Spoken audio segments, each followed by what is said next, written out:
പുറപ്പാട് അദ്ധ്യായം 5.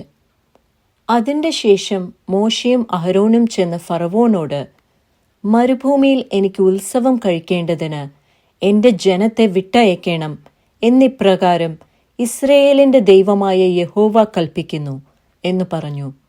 അതിന് ഫറവോൻ, ഇസ്രയേലിനെ വിട്ടയപ്പാൻ തക്കവണ്ണം ഞാൻ യഹോവയുടെ വാക്ക് കേൾക്കേണ്ടതിന് അവൻ ആർ? ഞാൻ യഹോവയെ അറിയുകയില്ല, ഞാൻ ഇസ്രയേലിനെ വിട്ടയക്കുകയുമില്ല എന്ന് പറഞ്ഞു. അതിന് അവർ, എബ്രായരുടെ ദൈവം ഞങ്ങൾക്ക് പ്രത്യക്ഷനായി വന്നിരിക്കുന്നു. അവൻ മഹാമാരിയാലോ വാളാലോ ഞങ്ങളെ ദണ്ഡിപ്പിക്കാതിരിക്കേണ്ടതിന് ഞങ്ങൾ 3 ദിവസത്തെ വഴി മരുഭൂമിയിൽ പോയി ഞങ്ങളുടെ ദൈവമായ യഹോവയ്ക്ക് യാഗം കഴിക്കട്ടെ എന്ന് പറഞ്ഞു. മിസ്രയീം രാജാവ് അവരോട്, മോശെ, അഹരോനെ, നിങ്ങൾ ജനങ്ങളെ വേല മിനക്കെടുത്തുന്നതെന്ത്? നിങ്ങളുടെ ഊഴിയ വേലയ്ക്ക് പോകുവിൻ എന്ന് പറഞ്ഞു. ദേശത്ത് ജനം ഇപ്പോൾ വളരെയാകുന്നു, നിങ്ങൾ അവരെ അവരുടെ ഊഴിയ വേല മിനക്കെടുത്തുന്നു എന്നും ഫറവോൻ പറഞ്ഞു. അന്ന് ഫറവോൻ ജനത്തിന്റെ ഊഴിയ വിചാരകന്മാരോടും പ്രമാണികളോടും കൽപ്പിച്ചതെന്തെന്നാൽ, ഇഷ്ടക ഉണ്ടാക്കുവാൻ ജനത്തിനു മുമ്പിലത്തെ പോലെ ഇനി വൈക്കോൽ കൊടുക്കരുത്. അവർ തന്നെ പോയി വൈക്കോൽ ശേഖരിക്കട്ടെ. എങ്കിലും ഇഷ്ടകയുടെ കണക്ക് മുമ്പിലത്തെ പോലെ തന്നെ അവരുടെ മേൽ ചുമത്തേണം, ഒട്ടും കുറയ്ക്കരുത്. അവർ മടിയന്മാർ, അതുകൊണ്ടാകുന്നു ഞങ്ങൾ പോയി ഞങ്ങളുടെ ദൈവത്തിന് യാഗം കഴിക്കട്ടെ എന്ന് നിലവിളിക്കുന്നത്. അവരുടെ വേല അതിഭാരമായിരിക്കട്ടെ, അവർ അതിൽ കഷ്ടപ്പെടട്ടെ. അവർ വ്യാജവാക്കുകൾ കേൾക്കരുത്. അങ്ങനെ ജനത്തിന്റെ ഊഴിയ വിചാരകന്മാരും പ്രമാണികളും ചെന്ന് ജനത്തോട്, നിങ്ങൾക്ക് വൈക്കോൽ തരികയില്ല, നിങ്ങൾ തന്നെ പോയി കിട്ടുന്നിടത്ത് നിന്ന് വൈക്കോൽ ശേഖരിപ്പിൻ, എങ്കിലും നിങ്ങളുടെ വേലയിൽ ഒട്ടും കുറയ്ക്കയില്ല എന്ന് ഫറവോൻ കൽപ്പിക്കുന്നു എന്ന് പറഞ്ഞു. അങ്ങനെ ജനം വൈക്കോലിന് പകരം താളടി ശേഖരിപ്പാൻ മിസ്രയീം ദേശത്തെല്ലായിടവും ചിതറി നടന്നു.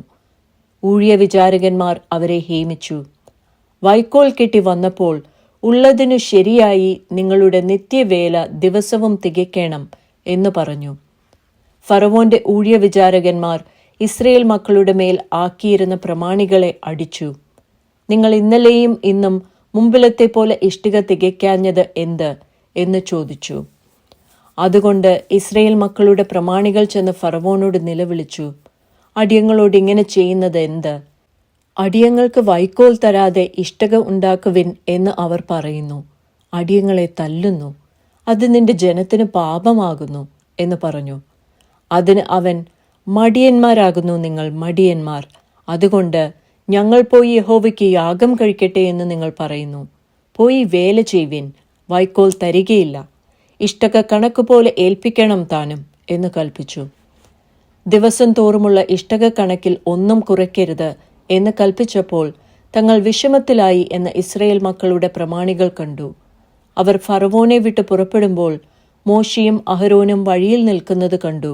അവരോട്, നിങ്ങൾ ഫറവോന്റെയും അവന്റെ ഭൃത്യന്മാരുടെയും മുമ്പാകെ ഞങ്ങളെ നാറ്റി ഞങ്ങളെ കൊല്ലുവാൻ അവരുടെ കയ്യിൽ വാൾ കൊടുത്തതുകൊണ്ട് യഹോവ നിങ്ങളെ നോക്കി ന്യായം വിധിക്കട്ടെ എന്ന് പറഞ്ഞു. അപ്പോൾ മോശെ യഹോവയുടെ അടുക്കൽ ചെന്ന്, കർത്താവേ, നീ ഈ ജനത്തിന് ദോഷം വരുത്തിയതെന്ത്? നീ എന്നെ അയച്ചതെന്തിന്? ഞാൻ നിന്റെ നാമത്തിൽ സംസാരിപ്പാൻ ഫറവോന്റെ അടുക്കൽ ചെന്നതു മുതൽ അവൻ ഈ ജനത്തോട് ദോഷം ചെയ്തിരിക്കുന്നു. നിന്റെ ജനത്തെ നീ വിടുവിച്ചതുമില്ല എന്ന് പറഞ്ഞു.